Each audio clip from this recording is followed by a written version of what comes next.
কি গো মা, কি করছো আজকে রান্না? আজকে তো বাবার জন্মদিন। বাবা নেই তো কি হয়েছে, আমরা সেলিব্রেট করছি।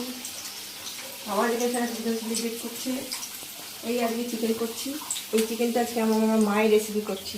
আমার মা এমনি করে খাসির মাংস করতো, সব কিছু দিয়ে মায়ের কম মেখে রাখতো, আলুটা ভেজে তুলে রাখতো, তেজপাতা ফোড়ন দিত, দিয়ে মাংসটা ছেড়ে দিত, দিয়ে মাংসটা একটু কষে জল দিয়ে দিত, দিয়ে নামানোর সময়তে গরম মশলা দিতে রাখতো, ছেড়ে দিত।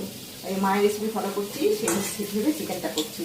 তো বন্ধুরা তোমরা করে খেয়ে দেখো, আমার মা করতো, আমার মানে কী বলবো, খুব দারুণ লাগতো, দারুণ। আর সেই আঁচের রান্না, সেই আঁচের রান্না, আর ওই কড়াই করে এরকম করে কড়া, প্রেশার কুকার না, সেই টেস্ট, সেই ইয়ে, মানে কি বলবো, মৃত্যুর আগে অব্দি মনে থাকবে আমার মায়ের এই মাংস রান্না। খুব ভালোবাসি মায়ের এই মাংস রান্না, খুব ভালোবাসতাম খেতে। আমার মায়ের দুটো রান্না আমার খুব প্রিয়। ডিমের ইয়ে করতো, দই টই দিয়ে মালাইকারি করতো একটা, আর এই খাসির মাংস, এই দুটো রান্না আমার মায়ের। আমি মানে যতক্ষণ আমার প্রাণ থাকবে ওই রান্নার স্বাদ দুটো ভুলবো না, খুব ভালোবাসি খেতে। আচ্ছা মা, তুমি এটা কি দিয়ে ম্যারিনেট করেছো একটু বলে দাও।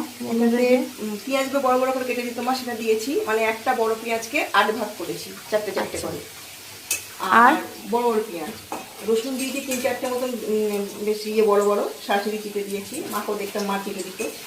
আর আদাটা ফেলে দিয়েছি একটুখানি, আর সবাইকে একটা দিয়েছি। আর ধনের গুঁড়ো মা তো বেটে দিত, এখন গুঁড়োর জামানা।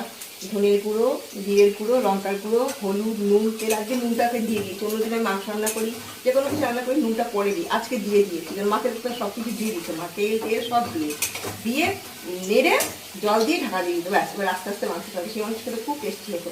সেইটা করছি আজকে, তোমরা করে খেয়ে দেখো। আর রান্না করার পর তোমাদের দেখাবো কেমন দেখতে হয়েছে। মা তো বিরাট বিরাট আলু দিত খাসির মাংস বলে, আমি চিকেন বলে কম দিয়েছি। তেজপাতাটা গুছিয়ে রেখেছিলাম। এবার চিকেনটা দেবো, একদম সিম্পল চিকেন। এর নাম হচ্ছে সিম্পল চিকেন। সিম্পল খাসির মাংস ছিল, মটন ছিল, দিচ্ছি এবার। এখন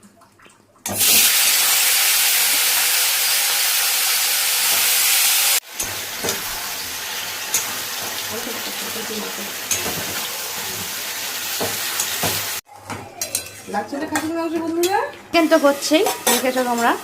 আর এই যে এইটা করেছে মা, কুলের টক। দারুণ গন্ধ ছাড়ছিল যখন মা রান্না করছিল, আর কুলগুলো একদম পুরো টোপা টোপা হয়ে গেছে। আর করেছে এটা কলমি শাকের ভর্তা। উফ, এখনো গরম, দেখো ধোঁয়া হচ্ছে। আর ভাত তো আছে, এই যে ভাত গরম গরম। এই দেখো, আহা হা হা। তো এই ছিল আমাদের আজকের রান্না বান্না এবং খাওয়া দাওয়া। তো চলো বন্ধুরা, পরে আবার তোমাদের সাথে কথা হবে। আপাতত হাই।